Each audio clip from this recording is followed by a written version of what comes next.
Avec la montée du New Public Management et de la logique inclusive, la légitimité historique des pratiques des travailleurs sociaux a perdu de sa splendeur.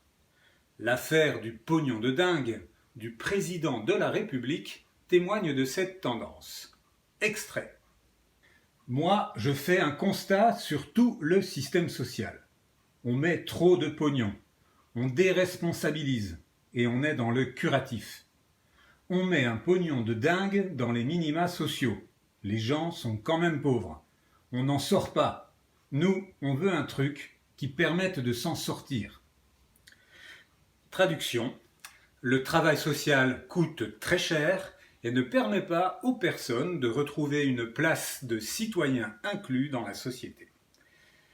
Dans cette vidéo, nous allons voir que cette critique de l'efficacité des politiques sociales et donc du travail social est en réalité infondée.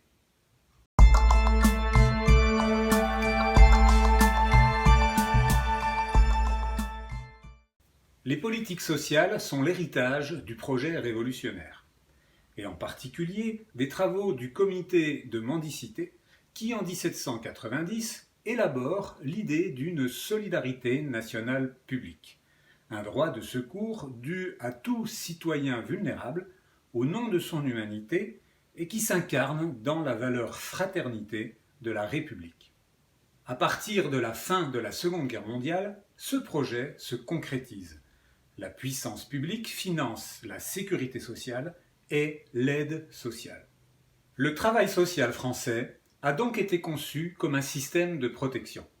Les travailleurs sociaux sont chargés de gérer l'attribution des secours publics et de la mise en œuvre d'un soutien, qui doit permettre, si possible, le retour à une situation normalisée.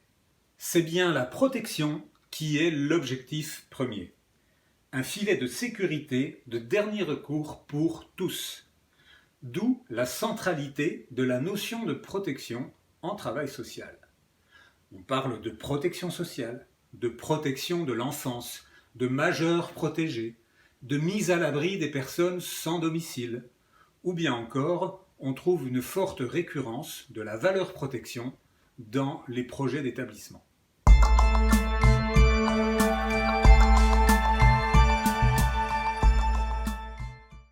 Pour savoir si un projet est efficace, il faut pouvoir mesurer si les objectifs fixés au départ ont été atteints. Si on accepte l'idée selon laquelle l'objectif du travail social serait de protéger des individus vulnérables au nom de la fraternité, alors ce secteur est très efficace. Les milliards redistribués permettent de considérablement limiter le taux de pauvreté en France. Sans les établissements, les personnes handicapées vivraient dans des situations de précarité. La protection de l'enfance, en séparant les enfants de leur famille, évite des drames tragiques. Les CHRS permettent à des milliers de personnes de bricoler des solutions transitoires. Il y a donc erreur de casting. Notre échec social n'est pas l'échec du travail social, qui, bien au contraire, atteint pleinement son objectif de protection en limitant la casse pour des milliers de personnes qui se voient mises à l'écart. Notre échec social est avant tout l'échec de nos politiques publiques de premier plan, qui sont censées pouvoir offrir une place de citoyen inclus à tous. Échec de nos politiques du logement, échec de nos politiques de l'emploi et de la formation, échec de nos politiques d'éducation, etc.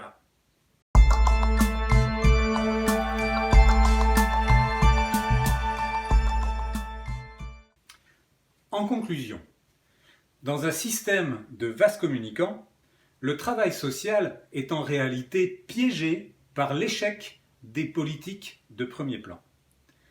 En mettant à l'écart des milliers de personnes qui potentiellement pourraient être incluses dans la société, elles font d'une part exploser les dépenses d'aide sociale et d'autre part, elles privent les travailleurs sociaux de places d'inclusion dans la société sans lesquelles ces derniers sont impuissants.